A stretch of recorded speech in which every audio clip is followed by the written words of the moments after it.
Sí, Dani, sí se ve. Perfecto. Listo, pues muy buenos días a todos. Espero que hayan descansado el puente festivo. Vamos a hablar el día de hoy acerca de pie plano flexible, pie plano laxo. Entonces, el desarrollo de la presentación, pues vamos a hablar un poco de la introducción sobre el pie plano, un poco la epidemiología y la historia natural, cómo se debe hacer la evaluación y el examen físico de esta patología, qué hay en cuanto a las imágenes diagnósticas de la radiología en este tipo de pacientes, el manejo y unas conclusiones para finalizar, digamos que, para finalizar la presentación. Entonces, teniendo en cuenta el pie plano flexible es un motivo de consulta sumamente frecuente en la población, pues lo que nos compete a nosotros, la población pediátrica, pues siendo uno de los motivos de consulta que tienen mayor frecuencia, lo que más vayamos a ver, digamos, en la parte de la consulta externa. Sin embargo, a pesar de todo eso, en la literatura y digamos que los diferentes autores sigue siendo una patología que tiene muchas controversias, desde su diagnóstico hasta obviamente hasta su tratamiento, llevándonos a pensar en este tipo de pacientes dónde estamos y para dónde vamos con ellos.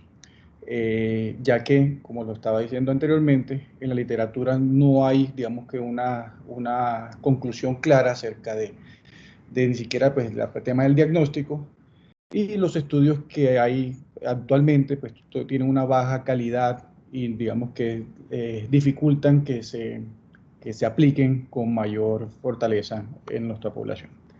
Entonces, un poco en cuanto a la definición, pues encontramos que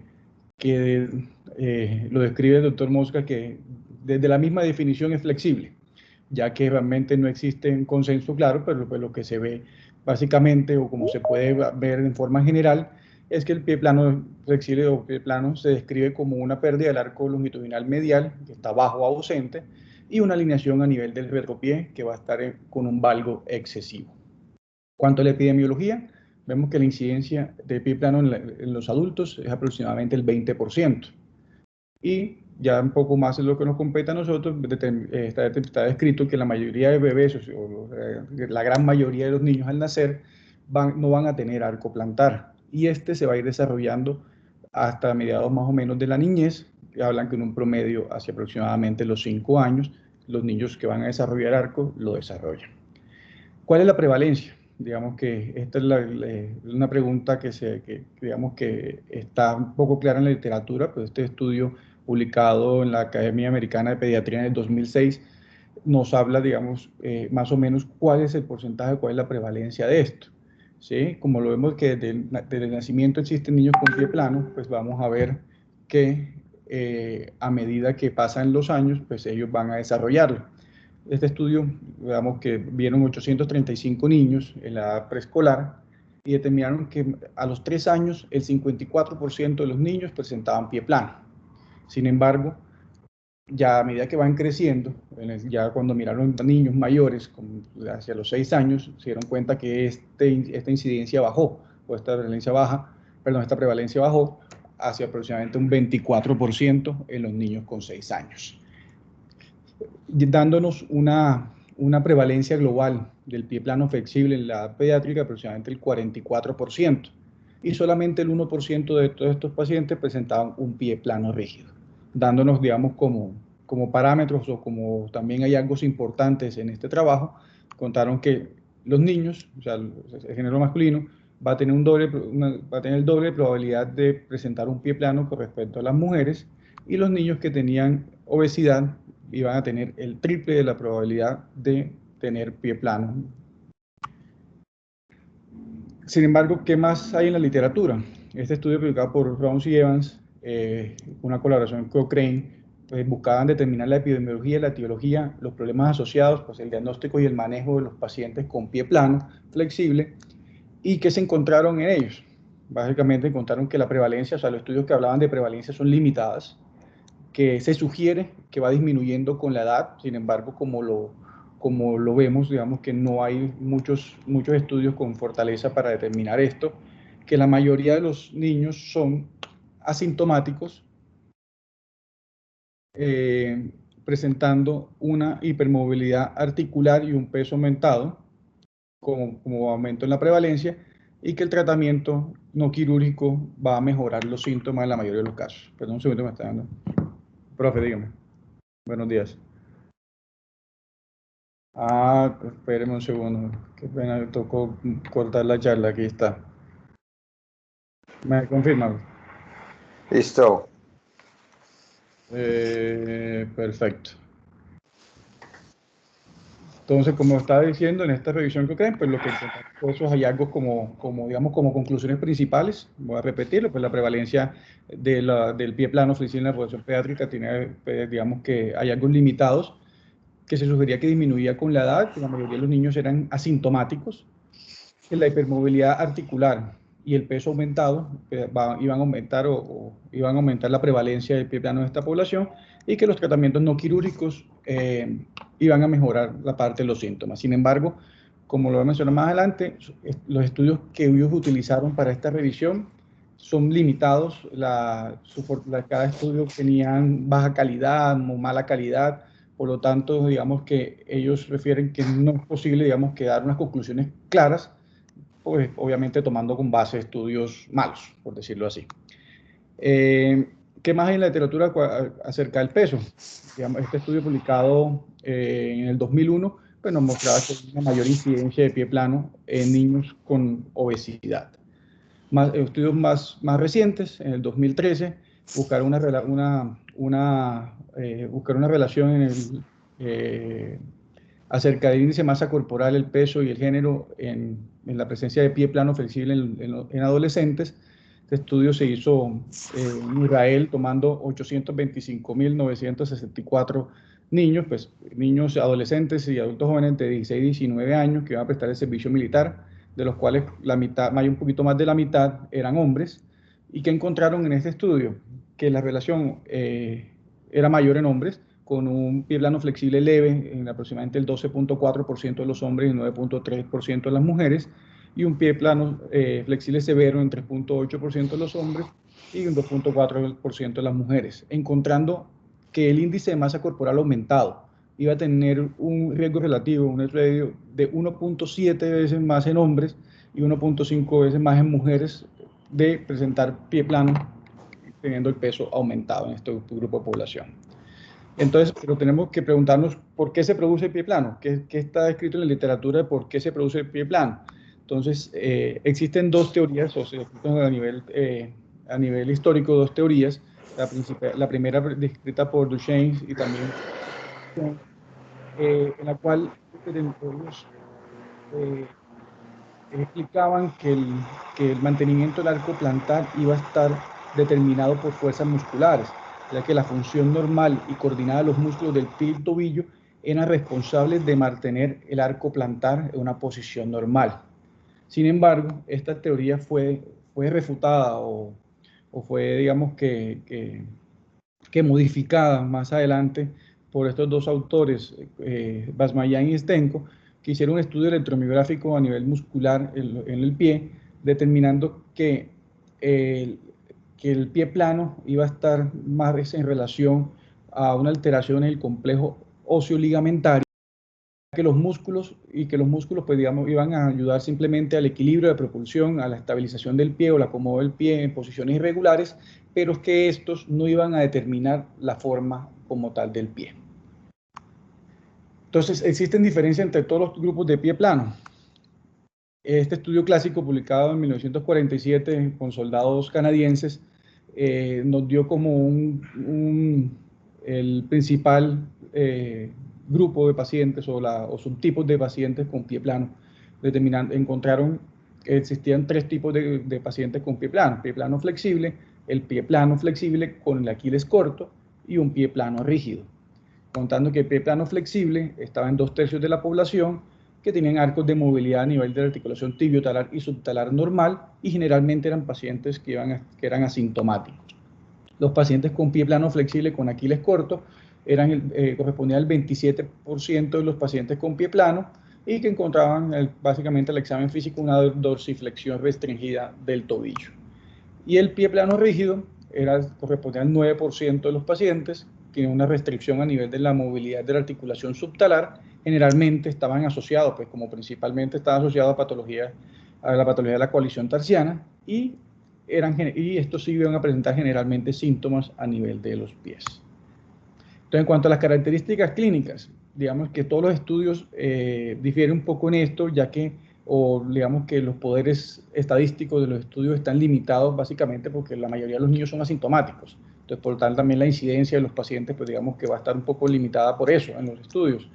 Sin embargo, hay que tener claro que generalmente estos niños o con pie plano flexible laxo, pues, pie plano flexible, perdón, no van a presentar síntomas, y que el principal motivo de consulta básicamente era la preocupación de los padres al ver la deformidad en el pie.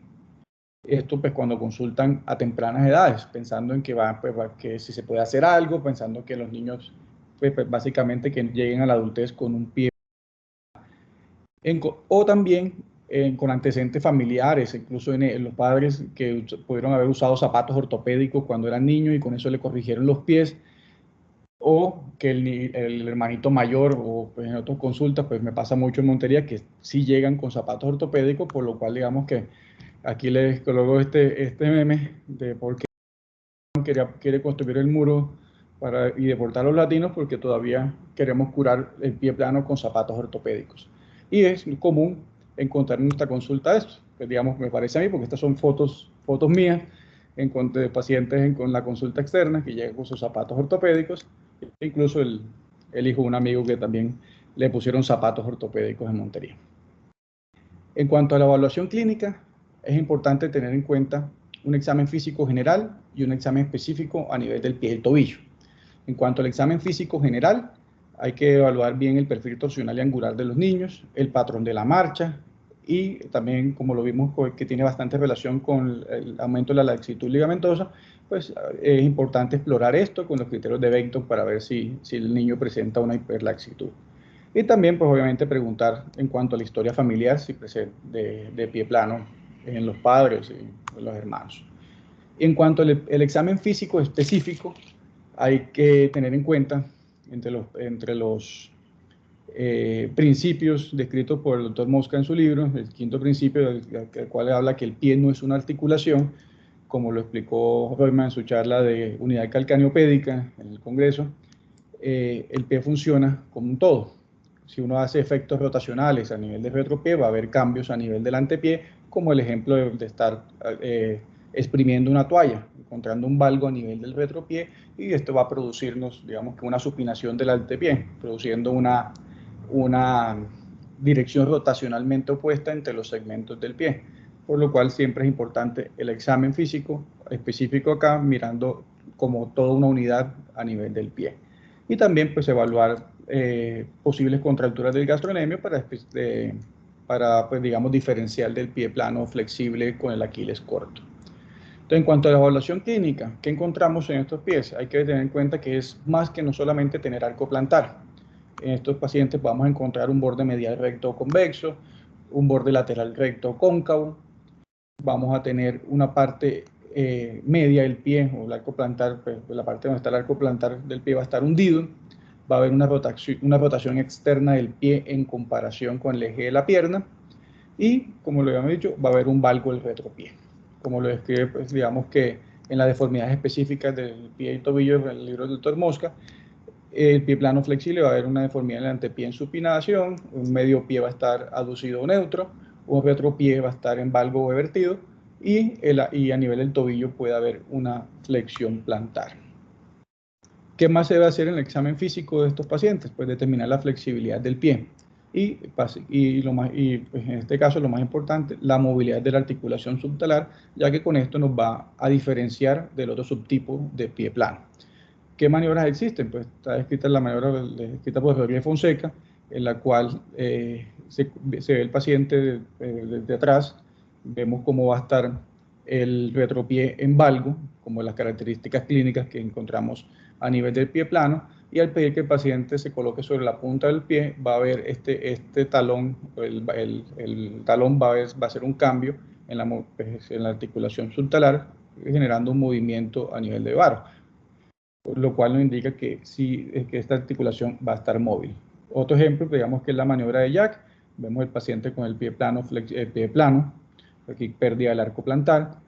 Al hacer elevación, hacer flexión, dorsiflexión del primer dedo, vamos a ver cómo se va a formar el arco plantar. Y también, digamos que en este caso también va a haber una eversión del talón y va a desarrollarnos va a ser la formación del arco plantar, lo cual nos va a determinar también que hay una adecuada movilidad de la articulación subtalar.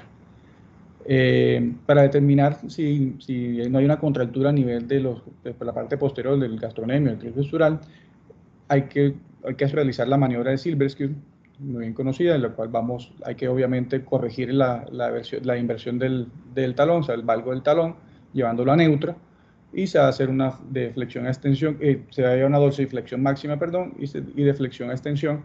Vamos a ver si hay, digamos que, si va a haber una contractura a nivel del grupo posterior de la pierna, que lo cual nos va a hacer la diferenciación entre los grupos, los tres subtipos, como lo habíamos visto antes, de pie plano flexible.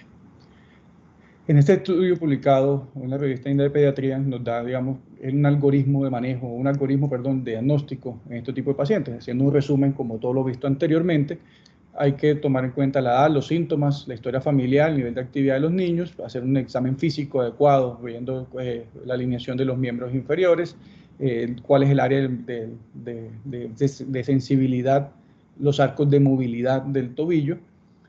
Ya encontrando que el paciente, tenemos la sospecha de un pie plano flexible, hacer las maniobras del examen físico, o sea, el test de Jack o colocar el paciente en punta de pies para determinar si hay una diferencia entre pie plano flexible y un pie plano rígido.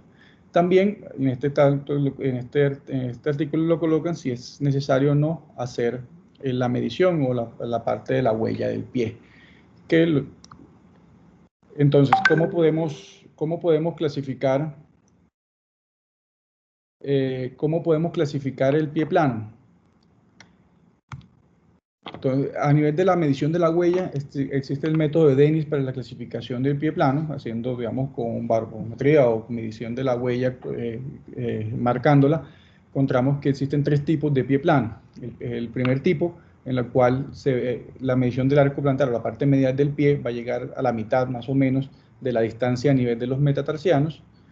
El grado 2, esta distancia va a ser igual entre la parte media del pie y la parte del antepié, y el grado 3 va a sobrepasar la parte medial del pie, va a sobrepasar la huella, lo que marca el antepié. En cuanto también a la medición de la huella, existen dos índices que están descritos en la literatura. Sin embargo, como en la mayoría de las cosas en pie plano, no hay un consenso como tal, que es el índice de Charpur-Smirkat y el índice de Staeli, que lo que va a hacer el primero es la medición de la parte central del pie en comparación con el antepié, y el de Staeli va a hacer una comparación de la parte media del pie con la parte del retropié. Entonces, estos dos índices más adelante los vamos a explicar, que son los de que, pues, sin embargo, cuáles son los valores reales o cuáles son los valores para determinar si el paciente tiene pie plano flexible, pie plano, perdón. Pues digamos que va a haber controversia en la literatura, y más adelante les mostraré, digamos, como qué es lo que, en cuanto a estos valores, qué es lo más importante o qué es lo que podemos encontrar. Es necesario tomar imágenes. Estos pacientes realmente, el paciente con pie plano flexible, asintomático, o pie plano que uno descarta, digamos, que no tenga alguna rigidez o acortamiento del tendón de Aquiles, básicamente no es necesario la toma de imágenes. Estas se deben tomar, pues ya pensando obviamente en que el paciente tenga una falla en todo el manejo médico, no hay respuesta adecuada a y se vaya a pensar en un manejo quirúrgico. Pues en este caso sí valdría la pena la toma de radiografías simples. Pero ya tomando en cuenta ya otro tipo de patologías que no comprenden esta charla, ya pensando obviamente si el paciente presenta un pie plano rígido, pero pues digamos que ya sería otro tema aparte. ¿Qué radiografías se deben tomar para el diagnóstico del pie plano? O pues, digamos, como lo habíamos visto, no tanto para el diagnóstico, sino para pensar de pronto en un manejo, una proyección AP lateral con apoyo y una AP del tobillo, ya que digamos que deformidades a nivel del tobillo también nos pueden llegar a alterar la posición del pie. Entonces siempre es importante pronto descartar que no vaya a haber una alteración a nivel del tobillo que nos pueda estar llevando, digamos, a una deformidad asociada en el pie. Entonces, ¿qué se debe medir? El ángulo de talo primer metatarsiano, tanto en la proyección AP como en la proyección lateral, el ángulo de inclinación del calcáneo y el índice de cubrimiento o el ángulo de cubrimiento de la cabeza del talo. Entonces, básicamente, estas son las mediciones más importantes que en la literatura van a tener relevancia en cuanto al manejo y al diagnóstico de los pacientes con pie plano. ¿Qué encontramos a nivel de estas mediciones? Vuelvo y lo digo, como todo lo que está en pie plano, la literatura no es clara.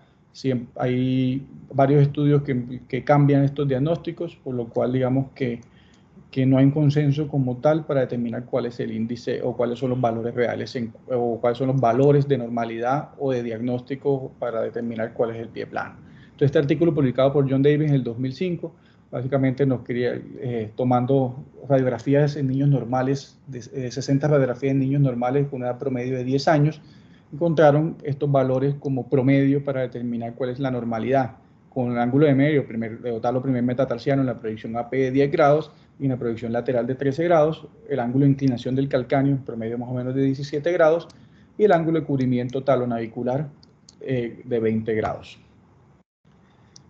Sin embargo, un estudio más reciente en el 2018, publicado por el Dr. Banwell, querían determinar cómo estamos midiendo el pie plano y si lo estamos haciendo bien. Y hicieron una revisión sistemática buscando artículos para determinar cuál es la evidencia de la medición tanto en radiografía como en la huella del pie y determinar si esto tiene relevancia clínica y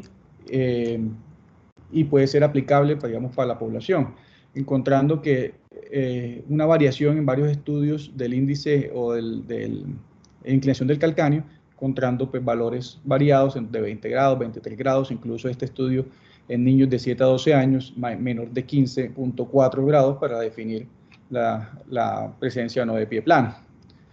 Sin embargo, en cuanto a las mediciones radiográficas, se dan cuenta que lo que está en la última tabla, digamos que ellos no, o sea, digamos que no tienen validez o recomendación para el tipo de población. Entonces, por lo cual, digamos que las medidas radiográficas, digamos que tienen poca utilidad en este caso. En cuanto a la medición de la huella, es lo que en este estudio concluyeron que era de pronto lo más importante en cuanto al diagnóstico, encontrando este primer índice que lo hemos visto, que era la relación del medio pie con el antepié, en pacientes de 3 a 7 años con una recomendación moderada, que el índice para el diagnóstico de pie plano era cuando este iba a ser mayor de 62.7, en pacientes de 9 a 16 años con un índice mayor de 40%, también con evidencia pues, moderada y con una recomendación en la cual ellos lo hablan que tiene que ser con precaución. Y en cuanto al índice de ángulo de Staheli, también nos recomiendan que pacientes de 3 a 6 años, con este índice pues, mayor de 1.07, iba a ser diagnóstico de pie plano flexible y que este iba a aumentar, digamos, que de pacientes de 6 a 9 años o 6 a 10 años, este índice mayor de 1.1 no iba a ser el diagnóstico de esto. Sin embargo, el nivel de recomendación que ellos hablan en este estudio es con precaución para la aplicación en los pacientes. Este estudio ya no habla tanto de los pacientes pediátricos, sino de los adultos jóvenes. Sin embargo, pues nos puede dar un poco de claridad o un poco digamos que, de relación, si estas radiografías o lo que encontramos en las radiografías tiene alguna relevancia entre la sintomatología de los pacientes con pie plano flexible. Básicamente lo que ellos encontraron con resultados estadísticamente significativos era que el ángulo talo primer metatarsiano, cuando era mayor de 13 grados, iba a tener una relación o iba a ser estadísticamente significativo en la presencia de síntomas a nivel del pie. El ángulo de inclinación del calcáneo realmente no iba a tener mucha relevancia, pero sin embargo lo hablaban que si este era menor de 10 grados, iba a tener también relación en la parte de la sintomatología del pie plano. Entonces, ¿cómo lo tratamos? Básicamente, ¿qué se encuentra en la literatura en cuanto al tratamiento del pie plano flexible? Entonces, en esta revisión, que la habíamos visto antes, de Ron y Evans, en el 2011, encontraron que solamente 3 ensayos clínicos eran dignos de ser evaluados de una forma, pues, obviamente con pincitas, porque realmente no eran estudios muy fuertes, en la cual evaluaban 305 pacientes. Ellos concluían en este estudio que no había una evidencia clara del uso de ortesis personalizadas en el calzado para el tratamiento o para la mejora de los síntomas. Sin embargo, que básicamente lo que ellos hablaban esto era que el uso de ortesis común o ortesis estándar, por decirlo así, presentaba mejoría en los síntomas de los pacientes. Sin embargo, este mismo grupo de autores, 2 años después, digamos, hicieron otra publicación en cuanto a la revisión crítica de la literatura en cuanto al tratamiento de pie plano flexible no quirúrgico, en los cuales ellos evaluaban 3 artículos, pero igualmente con un índice de calidad de 35% en estos 3 artículos, y solamente 3 de estos 3 artículos tenían un índice de calidad mayor de 50%, en lo cual ellos concluían, pues básicamente, y entre sus artículos, entre los artículos que revisaban en las revisiones sistemáticas, incluían la que publicada por ellos anteriormente. Y básicamente con lo que en esto concluían que había una evidencia limitada en el manejo no quirúrgico, el uso de ortesis. Sin embargo, en algunos casos podría haber mejoría de los síntomas. ¿Qué más existe en cuanto al manejo no quirúrgico? Este artículo publicado en el 2017 en las clínicas de pie y tobillo en Norteamérica, hablaban básicamente que el pie plano sintomático no se le hacía nada, el pie plano flexible sintomático, el uso de ortesis estaba, pues, digamos, estaba indicada, sin embargo, su evidencia era limitada en cuanto a los estudios, y ya pues la parte de pie plano rígido pues no compete en esta charla, entonces por lo cual no lo nombramos adicionalmente. Entonces, ¿qué tenemos entonces como armamentos para manejo de estos pacientes? El uso de las plantillas que nos permite un soporte del arco plantar y una mejoría del pie del retropié nos puede aliviar los síntomas, que es un método económico. Sin embargo, hay que tener en cuenta y hay que escoger bien el paciente, un buen examen físico, ya que si pues, encontramos ante un paciente con un pie plano rígido, esto nos podría exacerbar los síntomas. Entonces, siempre hay que primero evaluar adecuadamente los pacientes antes de iniciar el tratamiento con este tipo de pacientes. El manejo quirúrgico es muy raro en la población pediátrica. Generalmente se indica en pacientes con falla de tratamiento no quirúrgico por tiempos prolongados. En este artículo de las clínicas de Norteamérica de pie y tobillo hablaban básicamente que el tratamiento no quirúrgico fallido por más de 6 meses podría pensarse en que el paciente podría requerir un manejo quirúrgico. ¿Qué armamentos tenemos en cuanto al manejo quirúrgico? En cuanto a las osteotomías, tenemos la osteotomía de alargamiento de la columna lateral, descrita por Evans, investigada por Mosca, la osteotomía de calcáneo cuboides cuneiforme, la triple C, y digamos que hablan de la osteotomía más procedimientos de tejidos blandos, que esto iba a depender obviamente de lo que encontramos, la artrorisis y la artrodesis. Sin embargo, pues vamos a hablar más o menos vamos a hablar básicamente de las primeras partes, la parte de osteotomía, ya que la artrodesis pues ya tuvimos una discusión acerca de la relevancia o el uso de esto en pacientes con pie plano. La osteotomía de Evans Mosca, pues digamos como lo habíamos dicho, una osteotomía escrita por Evans en el 1975, modificada posteriormente por el doctor Mosca, en la cual se buscaba hacer un alargamiento de la columna lateral, con la aplicación de un injerto triangular. Básicamente lo que escribe el doctor Mosca era con una base lateral de 10 a 12 milímetros, con un vértice medial de 4 a 6 milímetros, aplicado a nivel del calcáneo, con lo cual íbamos a mejorar la parte de supinación, de abducción del pie, y en caso tal de que haya persistencia o no de la supinación, se debería asociar una osteotomía de cierre plantar de la cuña medial. Y él habla, pues digamos que la asociación de parte de manejo de tejidos blandos con un alargamiento en Z a nivel de los tendones peroneros para disminuir la fuerza tensil, y una aplicatura a nivel del tibial posterior, ya que con el cortamiento pues va a producir digamos que va a quedar fojo o va a quedar laxo, por lo cual se debería hacer una aplicatura de este. Adicionalmente, pues la aplicación de un pin retrógrado a nivel de la articulación calcáneo-cuboidea para evitar, digamos, que la subluxación de esta articulación y mantener el injerto en esto, que más o menos se debe retirarse la 6ª semana, y después de esto ya se puede realizar o empezar el apoyo mediante la aplicación de un yeso para estos pacientes. La osteotomía triple C, básicamente una osteotomía en la cual se hace un deslizamiento medial del calcáneo para la corrección del valgo del retropié, una osteotomía a nivel de apertura del cuboides para llevar el pie en abducción, y una osteotomía plantar de cierre de la cuña medial, como lo habíamos visto la descrita por el doctor Evans, para hacer un aumento del arco plantar y llevar el pie en pronación. Sin embargo, digamos que está descrito en la literatura en cuanto a las complicaciones de estos procedimientos. Básicamente la persistencia del dolor está descrita en todos los tipos de procedimientos, la sobrecorrección o la poca corrección de esto. También está descrito el deslizamiento, el colapso del injerto, Y en la parte de la osteotomía de alargamiento del calcáneo, pues la solución de la articulación calcáneo-cuboidea, pero sin embargo, pues con la aplicación del PIN, esto, pues, digamos, podría disminuir. ¿Cuáles son los resultados en cuanto a este tipo de manejo?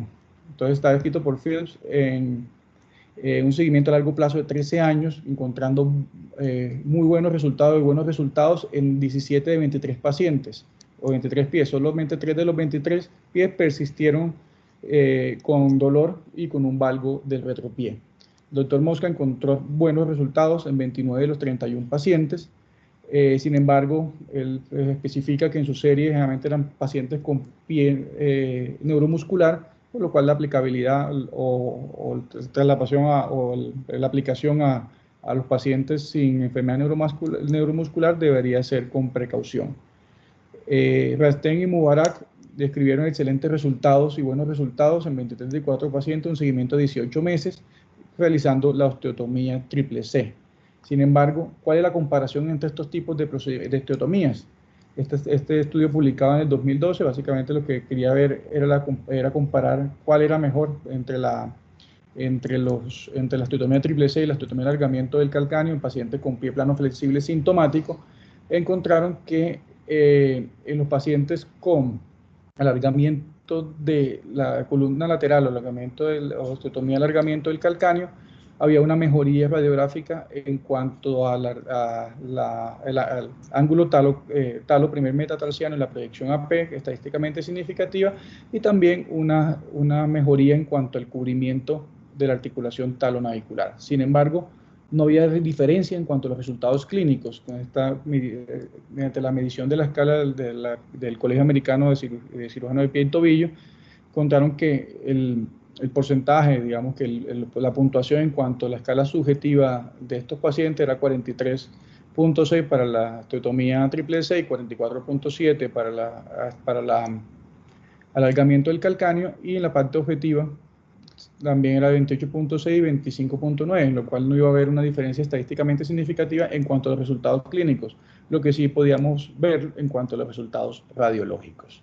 Entonces, para llevar a casa, ¿qué encontramos? Pues que pie plano flexible es un motivo de consulta, es el motivo de consulta más frecuente en la población pediátrica, que debemos hacer una evaluación juiciosa para descartar patologías asociadas, pues para descartar o para clasificar el pie plano en los 3 subtipos que encontrábamos, que el manejo médico no tiene evidencia suficiente. O sea, digamos que el manejo con ortesis no está descrito en la literatura con un poder de evidencia bastante alto. Sin embargo, pues hay que usarlo como la primera estrategia de manejo, y que digamos que el manejo quirúrgico son muy específicos, muy raros en este tipo de pacientes, lo cual digamos que debemos realizar, digamos, ya al final cuando no hay respuesta a un manejo médico adecuado. Entonces, revisando, digamos, que todos estos artículos, revisando lo que hay actualmente en la literatura, pues no hay un consenso claro. Tenemos claro que el pie plano, pues no sabemos por qué se produce, no sabemos, digamos, o sea, no sabemos por qué, digamos, que hay pacientes con pie planos que no producen síntomas y otros que sí producen síntomas cuando descartamos patologías asociadas, como coaliciones tarsianas o como pie plano rígido, incluso con acortamiento del tendón de Aquiles. Sin embargo, como les decía, solo sabemos que nada sabemos en cuanto a pie plano, y lo importante es identificarlo. Cuando el motivo de consulta es a temprana edad, pues tranquilizar a los padres, determinando que es posible que ellos lleguen a desarrollar arco y que incluso no desarrollen síntomas, si en caso tal de que no desarrolle el arco plantar. Muchas gracias.